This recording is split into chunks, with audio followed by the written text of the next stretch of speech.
നമസ്തേ. കാളിപുത്രൻ എന്ന യൂട്യൂബ് ചാനലിലേക്ക് എല്ലാവർക്കും സ്വാഗതം. നമ്മളിന്ന് ഇപ്പൊ ഇവിടെ ചർച്ച എന്ന് പറഞ്ഞത് പലരും ഈ വീടുകളിലും മറ്റും തകിടുകളൊക്കെ കൊണ്ടുപോയി കുഴിച്ചിടുക, അല്ലെങ്കിൽ ആഭിചാരങ്ങൾ ചെയ്തിട്ട് തേങ്ങ കൊണ്ടോ അല്ലെങ്കിൽ കുടത്തിലാക്കിയോ മറ്റോ ഒക്കെ നമ്മുടെ തൊടിയിൽ കൊണ്ടുപോയി സ്ഥാപിക്കുന്ന ചില കാര്യങ്ങളുണ്ട്. ഇത് പലരും അത് കിട്ടുന്ന സമയത്ത് അതിന് വേണ്ട രീതിയിൽ അതിന്റെ ദോഷങ്ങളെ തീർക്കാതെ വെക്കുകയും പിന്നീട് അതിന്റെ ബുദ്ധിമുട്ടുകൾ അനുഭവിക്കുകയും ചെയ്യുന്നുണ്ട്. ഇപ്പൊ ഇന്ന് നമ്മളൊരു കർമ്മം നിങ്ങൾക്ക് വേണ്ടി ചെയ്തു വെച്ചു. ഇപ്പൊ ഒരു കർമ്മിയെ കൊണ്ട് ഒരാളെ നമുക്ക് നശിപ്പിക്കാവുന്ന രീതിയിലുള്ള കർമ്മങ്ങൾ ചെയ്തു എന്ന് കൂട്ടാം. ഈ ചെയ്ത് കഴിയുമ്പോൾ അയാൾക്ക് നല്ല സമയമാണെങ്കിൽ അത് അവിടെ ഏൽക്കില്ല, അവിടെ മാറി നിൽക്കും. എന്നാൽ ഒരു മൂർത്തിക്ക് നമ്മൾ അതിന് കൊടുക്കേണ്ടവരായ സാധനങ്ങൾ കൊടുത്ത് അതിനെ ഒരാളെ ഉപദ്രവിക്കാൻ വേണ്ടി പറഞ്ഞു വിടുക. ഇന്നല്ലെങ്കിൽ നാളെ എന്ന് പറയുന്ന പോലെ ആ ദോഷം നമ്മൾ കേൾക്കുക തന്നെ ചെയ്യും. അത് എത്ര മാറ്റാൻ ശ്രമിച്ചു കഴിഞ്ഞാൽ നമ്മൾ അത് അനുഭവിക്കേണ്ട അവസ്ഥയിലേക്ക് വരും.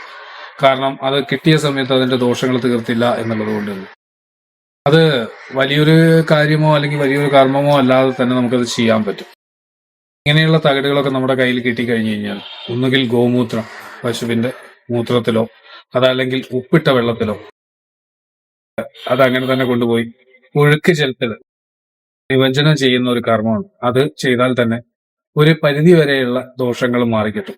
പിന്നെ ഇതിന് ചില കർമ്മികൾ വന്നിട്ട് തകിട് എടുക്കുന്ന ചില രീതികളുണ്ട്. നമുക്കിപ്പം അതിന് പറ്റിയ മെഷീനറികളും കാര്യങ്ങളും ഒക്കെ നമുക്ക് ടിക്കറ്റ് യൂസ് ചെയ്യാം. പിന്നെ അതുപോലെ തന്നെ ഈ കർമ്മങ്ങൾ അറിയുന്നവർക്ക് ഇതിനടുത്ത് എത്തുന്ന സമയത്ത് അതിൻ്റെതായ ചില സിംറ്റംസുകൾ അവർക്ക് ഫീൽ ആവും. അവരത് എടുത്തു കൊടുക്കുന്ന രൂപങ്ങളും കാര്യങ്ങളും ഉണ്ടാവാറുണ്ട്. അങ്ങനെയൊക്കെ നമുക്കിത് ചെയ്യാൻ പറ്റും.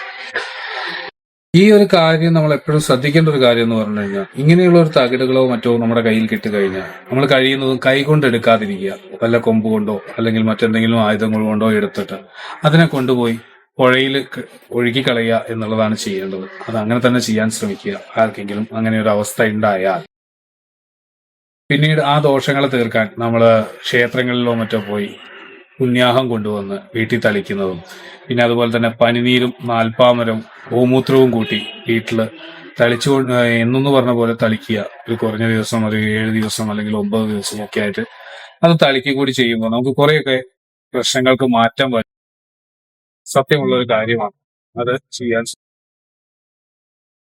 അങ്ങനെയുള്ള കർമ്മങ്ങളോ കാര്യങ്ങളോ ഉണ്ട് എങ്കിൽ അത് കഴിയുന്നതും എത്രയും പെട്ടെന്ന് എടുത്തൊഴിവാക്കേണ്ടത് ആവശ്യം തന്നെയാണ്.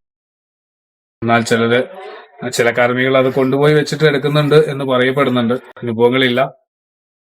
അപ്പോ അതും കൂടി ഒന്ന് ശ്രദ്ധിക്കുക.